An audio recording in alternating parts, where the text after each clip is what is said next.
Jan Koum is well known for being the co-founder and former CEO of WhatsApp, but few people are aware of the challenges he faced on the way to where he is now. He began in a disadvantaged position, rose through the ranks to become one of the world's tech billionaires, and today his success story serves as an inspiration for would-be entrepreneurs all around the world. This is the story of a young man who succeeded despite all odds. Jan Koum's childhood and early life. Jan was born on February the 24th, 1974 in a remote part of Kyiv, Ukraine. Being Jewish and residing in a rural region during this time was undoubtedly difficult because it was the Soviet era. He resided in a home with no power and hot water, and his country typically experienced temperatures below zero. His family made the decision to immigrate to America in order to flee the adverse circumstances in their home country. He, his mother and grandmother went to Mountain View, California in 1992 with the expectation that his father would follow them later, but he never made it there. In the US, Koum and his mother were given food stamps, welfare and housing assistance for a modest two-bedroom apartment. Koum, who was 16 at the time, took on a job as a janitor at a grocery shop in order to make ends meet while his mother worked as a babysitter. And just when it seemed like things couldn't get any worse, Koum's mother received a cancer diagnosis. She passed away from the disease 3 years after Jan's father did. But Koum always held the belief that anything that did not kill you simply made you stronger, and that his hardships were only increasing his resilience. So when he was 18, he discovered his love for technology and began teaching himself computer networking by reading manuals. He couldn't afford to buy new manuals, so in order to save money, he borrowed them from a used bookstore and returned them once he had finished reading them. He completed his training in computer networking over the course of the following 2 years, and he was preparing to begin his next assignment. Despite having learned computer programming on his own, Koum continued his study and attended San Jose State University. He met Brian Acton, the co-founder of WhatsApp, there in 1997 while working part-time as a security tester for Ernst & Young while still in school. Yahoo was one of E&Y's clients, and Koum was given the opportunity to accept a position there while still a student at San Jose University. Koum decided to leave college in 1997, and he and Acton worked for Yahoo for 9 years. In 2007, they both decided to resign their jobs and spend a year backpacking in South America. Both of them applied to Facebook and Twitter after their vacation, but they were both turned down.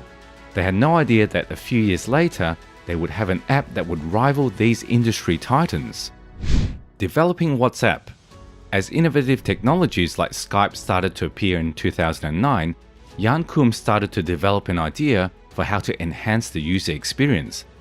As a young person, he struggled to stay in touch with his family because it was so expensive.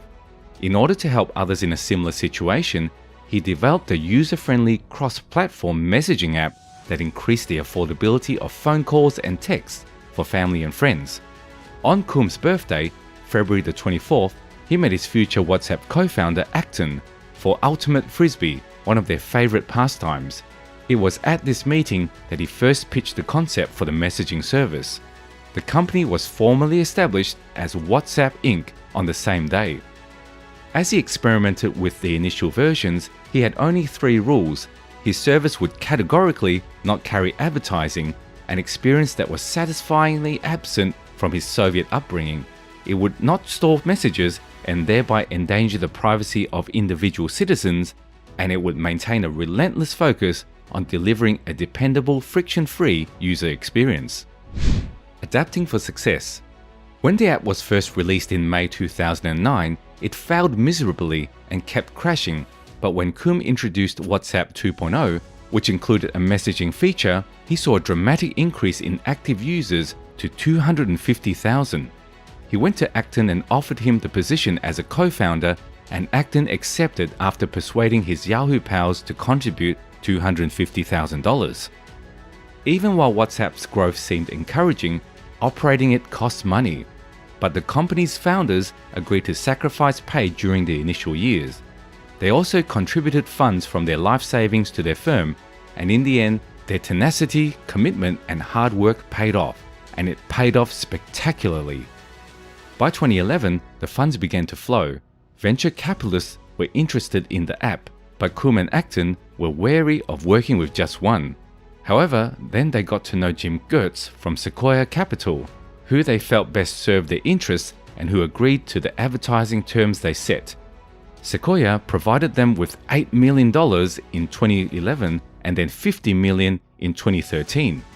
In a relatively short period of time, the app had enormous success, and by 2011, it was ranked among the top 20 apps available in Apple's US App Store. A Facebook purchase. Facebook offered the co-founders of WhatsApp a $19 billion offer in 2014 that they couldn't reject. $4 billion in cash, $12 billion in Facebook shares, and an extra $3 billion in restricted stock units were given to them. But WhatsApp will continue to be independent, with Jan and Brian mainly managing it. This was such a tremendous victory for them.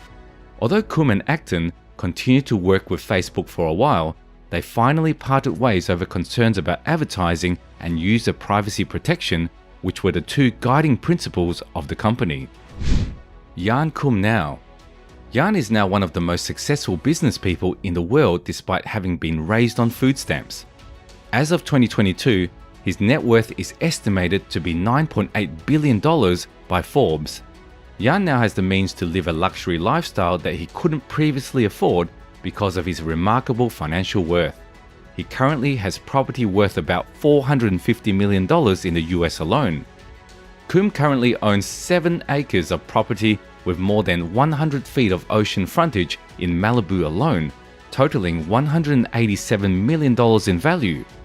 He also owns luxury items including the $220 million yacht Moonrise, the $75 million yacht Magambo, air-cooled Porsches, Ferraris, and other stuff.